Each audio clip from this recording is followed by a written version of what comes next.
വിഷ്ണുമായ സ്വാമിയെ സ്നേഹിക്കുന്ന ഒരുപാട് പേർക്ക് ഭഗവാന്റെ ഏറ്റവും വിശേഷപ്പെട്ട രൂപമായിട്ട് കാണുന്നത് പോത്തിന്റെ പുറത്തിരിക്കുന്ന ഭഗവാന്റെ രൂപമാണ്.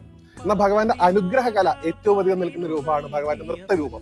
അതായത് നിൽക്കുന്ന രൂപത്തിൽ ഒരു കയ്യിൽ കുറുവടിയും ഒരു കയ്യിൽ ചെലമ്പും പിടിച്ചു നിൽക്കുന്ന രൂപം. ആ രൂപത്തിൽ പ്രതിഷ്ഠയുള്ള വിശേഷപ്പെട്ട ഒരു ക്ഷേത്രം പാലക്കാട് ജില്ലയിലുണ്ട്.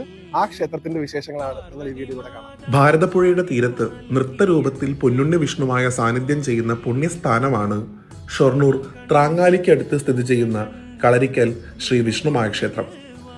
വിഷ്ണുമായ സ്വാമിയെ കൂടാതെ അതേ ശ്രീകോവിലിൽ ശ്രീരാമസ്വാമി, പ്രത്യേകം ശ്രീകോവിലുകളിലായി ശ്രീമുരുകൻ, ശാസ്താവ്, ഹനുമാൻ സ്വാമി, ശ്രീ ഗുരുവായൂരപ്പൻ, കറുപ്പസ്വാമി, മീൻകുളത്തി ഭഗവതി, കണ്ടത്ത് നായർ, നാഗദേവങ്ങൾ എന്നീ ദേവതകളും ഇസ്ലാം ഗുരുപരമ്പരയായ ചേക്കുട്ടി ഗുരുക്കൾ, മഞ്ചേരി ഗുരുക്കൾ എന്നീ ഉപാസകരും ഇവിടേക്ക് ഒഴുകിയെത്തുന്ന നാനാജാതി മതത്തിൽപ്പെട്ട ഭക്തരുടെ കണ്ണീരൊപ്പാൻ വാണരുളുന്നു.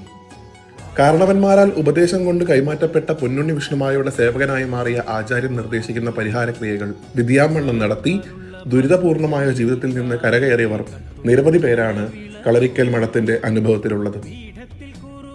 പൊന്നുണ്ണി വിഷ്ണുമായയുടെ മാതൃസ്ഥാനത്തുള്ള കല്ലടിക്കോടൻ കരിനീലിയും ഇവിടെ തനതായ കാവ് സങ്കല്പത്തിൽ കുടികൊള്ളുന്നു. ആശ്രയിക്കുന്നവരെ കൈവിടാത്ത കളരിക്കൽ മഠത്തിലേക്ക് ഏവർക്കും സ്വാഗതം. ശങ്കരസൂനോ സങ്കടം തീർക്കും.